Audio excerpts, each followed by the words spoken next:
¿Cuál es la peor cosa que estarías dispuesto a hacer para volverte millonario? Te sorprenderían las cosas que la gente ha hecho solo por dinero. En este canal hemos visto cómo ciertos artistas han engañado a sus fans y a los medios solo para obtener fama y fortuna. También hemos visto cómo algunos hackers se atrevieron a robar millones de dólares incluso al mercado negro solo para impresionar chicas. Hoy toca hablar de los peces gordos, los maestros del engaño, empresas o individuos que estafaron a las grandes corporaciones, a esas corporaciones que mueven al mundo, a tal grado de poner en peligro el mercado internacional. Algunos de estos casos inspiraron series y hasta películas. Número 6. Este sujeto que ves aquí se llama Billy McFarland. Estafó a miles de personas prometiendo una fiesta paradisíaca y extrema al más puro estilo de Proyecto X que nunca sucedió. McFarland era un joven empresario con antecedentes en emprendimiento tecnológico. En el 2017 se asoció con Ja Rule, un rapero estadounidense conocido por su éxito en los años 2000. Ambos fundaron Fire Media Inc., una empresa cuyo producto estrella era una aplicación que nos permitía contratar artistas para eventos privados e incluso eventos masivos. Para promocionar la aplicación, idearon el Fire Festival, un festival exclusivo en una isla privada que sirviera como reflector para la marca. La campaña de marketing fue tan exitosa como engañosa, con la participación de influencers de la talla de Kendall Jenner, Bella Hadid y Emily Ratajkowski. El festival se iba a llevar a cabo en una isla privada en las Bahamas. Se difundieron imágenes de playas vírgenes, yates lujosos y celebridades disfrutando de la vida. El video promocional fue viral y vendió una ilusión, la de pertenecer a la élite.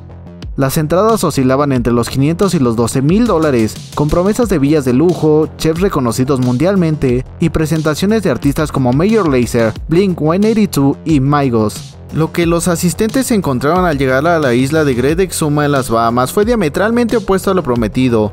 No había villas de lujo, sino tiendas de campaña de emergencia que comúnmente se utilizaban para desastres naturales. En lugar de comida gourmet, recibieron sándwiches fríos con pan de molde y queso procesado. Los artistas cancelaron en masa y la organización fue un caos absoluto. No había suficiente agua, transporte ni información. Muchos asistentes quedaron varados sin saber cómo regresar. Las redes sociales, que inicialmente habían sido un canal de promoción, se convirtieron en el vehículo de denuncia. Las imágenes de los alojamientos improvisados y las condiciones deplorables se viralizaron, y rápidamente el festival se volvió un ejemplo de lo que ocurre cuando el marketing supera la lógica y la ética.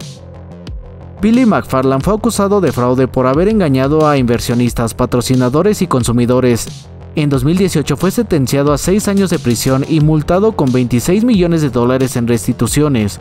Se descubrió que había falsificado documentos financieros para atraer inversionistas y continuó cometiendo fraudes incluso después del colapso del festival. Los influencers que participaron en la promoción del evento también salieron salpicados, aunque todos se defendieron alegando que no sabían nada respecto a la organización. ¿Crees que esto fue cierto? ¿O simplemente son artistas que venden su moral por unos cuantos billetes? Número 5. Elizabeth Holmes se convirtió en su momento en una de las figuras más prometedoras de Silicon Valley. Fundó Theranos en el 2013 con tan solo 19 años, tras abandonar la Universidad de Stanford. Parecía ser un caso similar al de Mark Zuckerberg o Bill Gates, pero esta vez escondía un oscuro secreto. El concepto de Theranos como empresa era una idea tan seductora como innovadora. Desarrollar una tecnología que permitiera realizar cientos de pruebas diagnósticas solo con la gota de sangre extraída del dedo del paciente.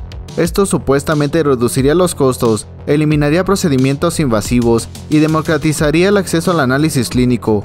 Para que entiendas la magnitud de dicha promesa, Elizabeth prometía que su tecnología podía sustituir incluso a la resonancia magnética, que entre otras cosas, es el procedimiento médico que ayuda a detectar tumores cancerígenos.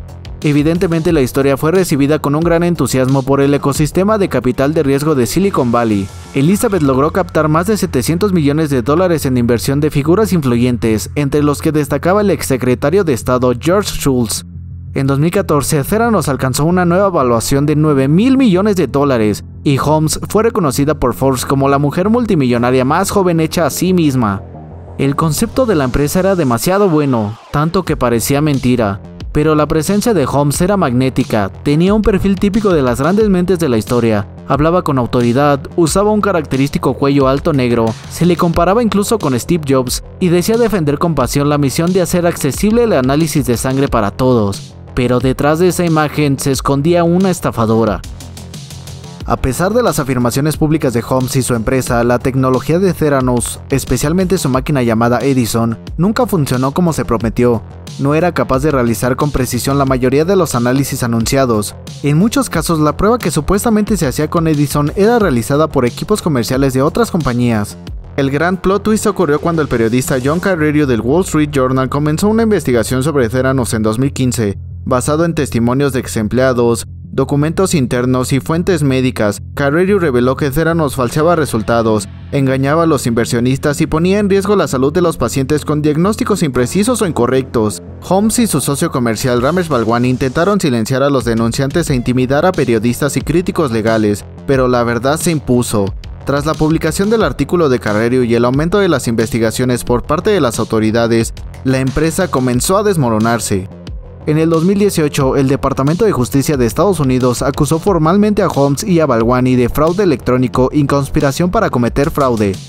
Durante el juicio, que comenzó en 2021 y concluyó en 2022, se revelaron pruebas contundentes de que Holmes sabía que la tecnología no funcionaba, pero seguía mintiendo a inversionistas y socios estratégicos. En noviembre de 2022, fue sentenciada a 11 años y 3 meses en prisión. Número 4. Louis J. Pearlman es un nombre que resuena en el mundo del entretenimiento por haber estado detrás del auge de algunas de las boy bands más famosas de los años 90, como NSYNC y los Backstreet Boys, pero detrás de esa fachada ocultaba un oscuro secreto.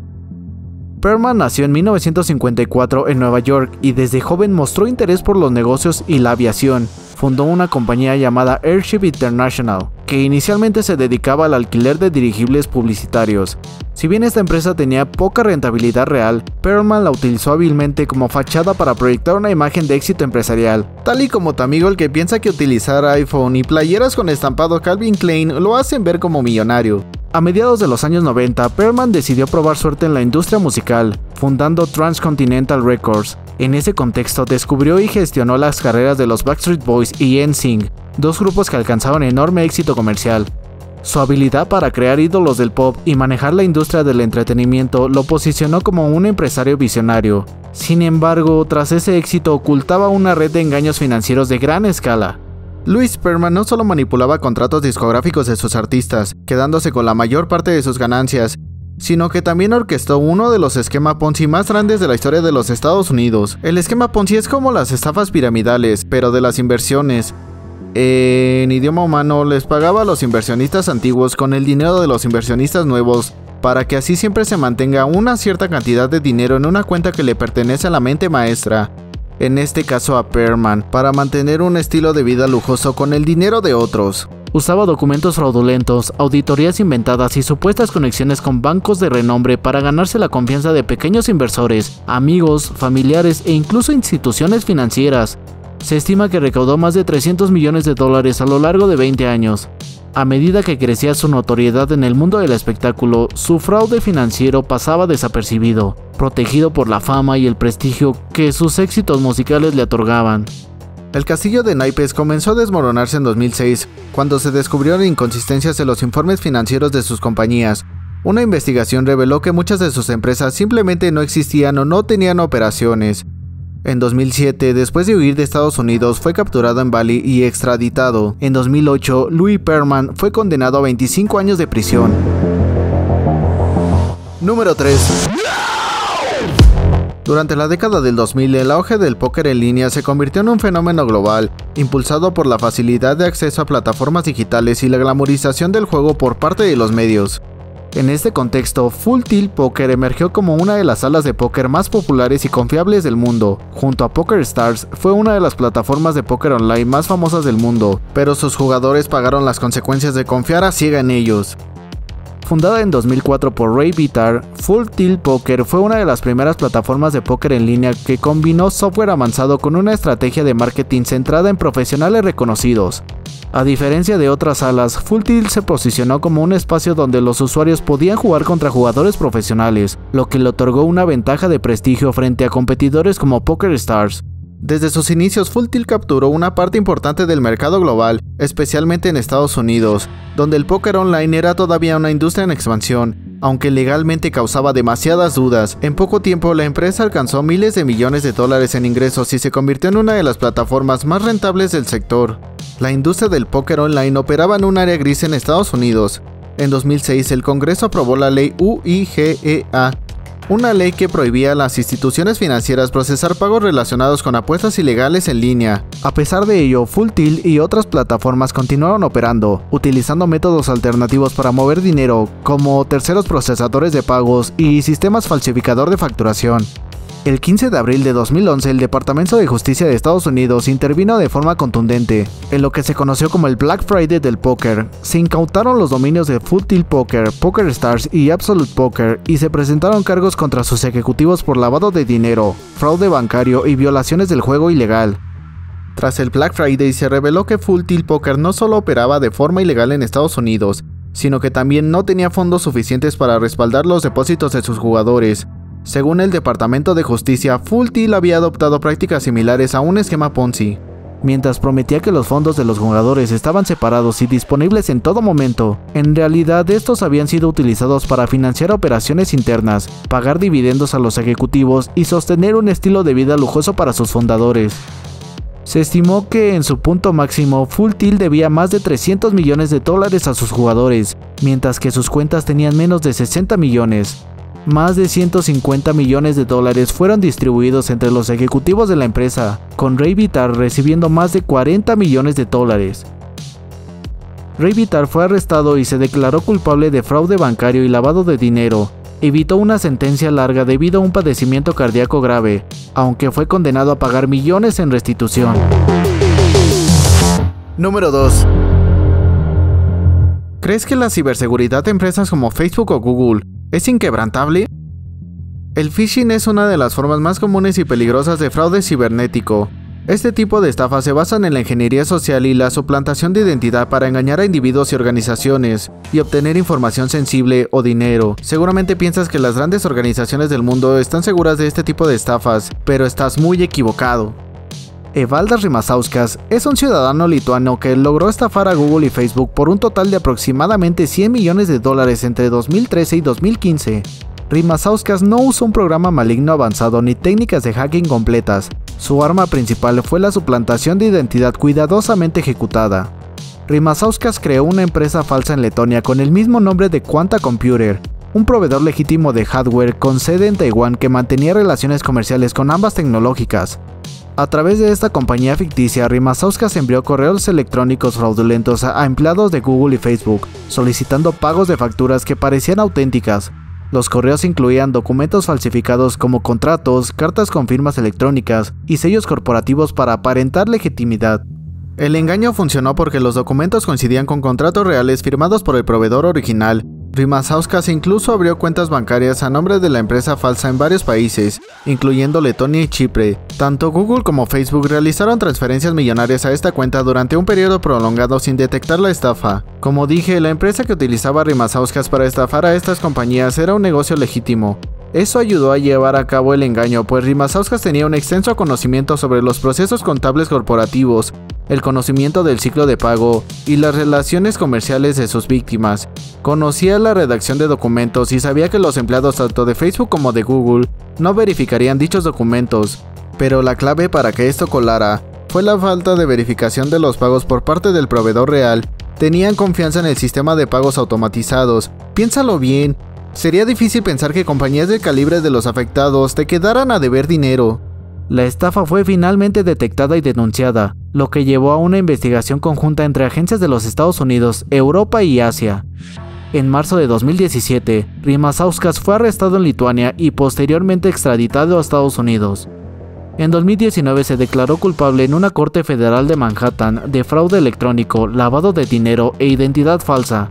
En 2020 fue condenado a 5 años de prisión y obligado a devolver aproximadamente 49,7 millones de dólares, aunque el daño económico total superó por mucho esta cifra. Número 1. Fundada en 1985 por Kenneth Lay tras la fusión de Houston Natural Gas e Internord, Enron comenzó como una compañía de distribución de gas natural.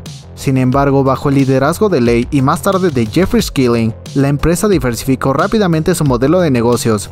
Se involucró en la compraventa de energía eléctrica, la creación de mercados para productos básicos e incluso en servicios de banda ancha. Enron fue considerada una de las empresas más innovadoras de los Estados Unidos, alcanzando un valor en el mercado superior a los $60,000 millones en su apogeo, pero no todo era lo que parecía.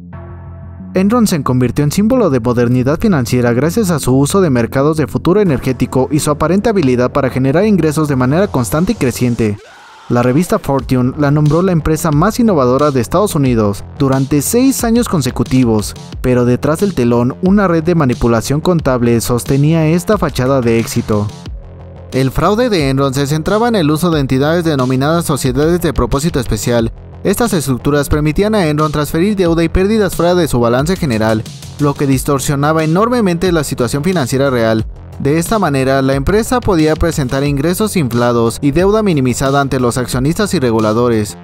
Bajo el sistema contable conocido como Mark-to-Market, Enron también registraba como ganancias actuales las ganancias futuras proyectadas de contratos a largo plazo, incluso cuando estas ganancias nunca se concretaban. Así, los estados financieros de la empresa eran una ilusión, los ingresos eran en su mayoría ficticios y los activos estaban sobrevalorados.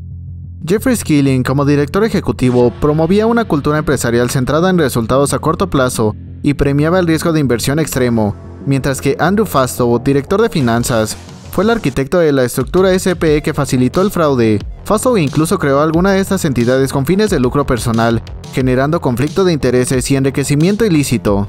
Uno de los aspectos más preocupantes del caso Enron fue el papel de Arthur Andersen, una de las 5 principales firmas de auditoría en ese momento. Arthur Andersen no solo auditaba los estados financieros de Enron, sino que también actuaba como consultor de la empresa, cobrando millones de dólares. Es decir, que la empresa que debería de asegurarse de que Enron hiciera las cosas de forma correcta, era la misma que le daba consejos para mantener el fraude a flote. Cuando comenzó a desmoronarse el castillo de naipes, Arthur Andersen fue acusado de destrucción de documentos relacionados con Enron, lo que llevó a su posterior disolución. En diciembre de 2001, Enron se declaró en bancarrota, dejando a miles de empleados sin trabajo y a inversionistas con pérdidas millonarias. Muchos empleados habían invertido sus fondos de pensiones en acciones de la empresa, lo que llevó a que perdieran tanto sus empleos como sus ahorros de toda la vida. El colapso de Enron fue, en ese momento, la mayor bancarrota de la historia de Estados Unidos. A raíz del escándalo se llevaron a cabo múltiples juicios. Jeffrey Skilling fue condenado a 24 años de prisión. Fastow recibió una condena de 6 años tras colaboración con la fiscalía, y Kenneth Lay murió antes de ser sentenciado, aunque fue hallado culpable de conspiración y fraude. Es claro que nadie está a salvo de ser estafado y robado, ni siquiera el mercado negro de la web oscura. Si te gustaría conocer la historia de hackers que robaron millones de dólares a este mercado y que lo gastaron en chicas, pulsa el video de arriba. O tal vez te interesa saber cómo era el internet antes de que Google dominara la web, en este caso pulsa el video de abajo.